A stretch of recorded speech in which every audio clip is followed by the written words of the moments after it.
Lorsque vous êtes soumis à une clause de non-concurrence, vous savez que pour être valable, la clause doit être à la fois justifiée par l'intérêt de l'entreprise, elle doit aussi être limitée dans le temps et elle doit être limitée dans l'espace et elle doit par ailleurs être assortie d'une contrepartie financière.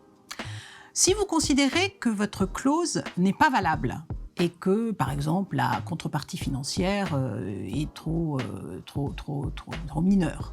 Ou alors, vous considérez que le territoire d'application est beaucoup trop large. Ou alors que vos fonctions ne justifient pas la mise en place d'une clause de non-concurrence. Eh bien, vous avez un délai de 2 ans pour saisir le Conseil de prud'homme pour demander l'annulité de votre clause de non-concurrence et à compter du moment où elle doit s'appliquer, donc à la fin de votre contrat de travail. 2 ans pour saisir et obtenir l'annulité de cette clause de non-concurrence.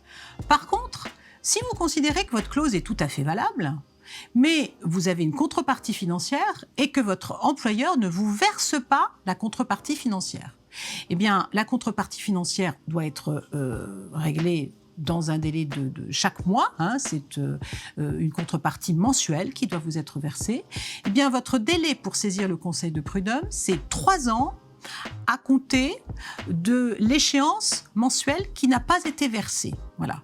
Donc, votre clause, par exemple, s'applique sur 2 ans. Pendant 1 an, on vous paye et au bout d'1 an, on ne vous paye plus. Alors, si on ne vous paye plus au bout d'1 an, eh bien, vous avez 3 ans à compter de chaque échéance, donc, pour réclamer l'échéance manquante. Voilà.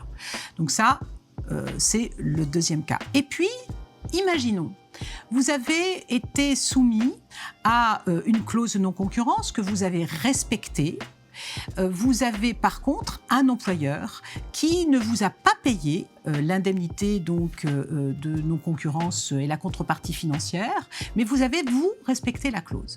Et vous allez pouvoir demander non seulement le paiement des échéances qui ne vous ont pas été payées, mais vous pouvez également demander des dommages d'intérêt pour avoir subi une atteinte à votre liberté de travail et votre employeur a commis des manquements puisqu'il ne vous a pas payé donc cette indemnité donc de non-concurrence. Et bien dans ces cas-là, vous avez un délai de 3 ans pour agir à compter de la fin de l'application de la clause de non-concurrence, donc 3 ans pour agir et pour demander des dommages d'intérêt. Donc si votre clause s'applique pendant 2 ans, que l'employeur ne vous verse l'indemnité de la contrepartie que de manière sporadique ou éventuellement pas souvent, et que vous appliquez la clause, vous avez donc la possibilité, jusqu'au terme de la clause que vous avez respectée, donc pendant 2 ans, vous avez encore 3 ans pour agir, pour demander des dommages d'intérêt pour l'atteinte à votre liberté de travail qui aura été commise par votre employeur à l'occasion de ces manquements.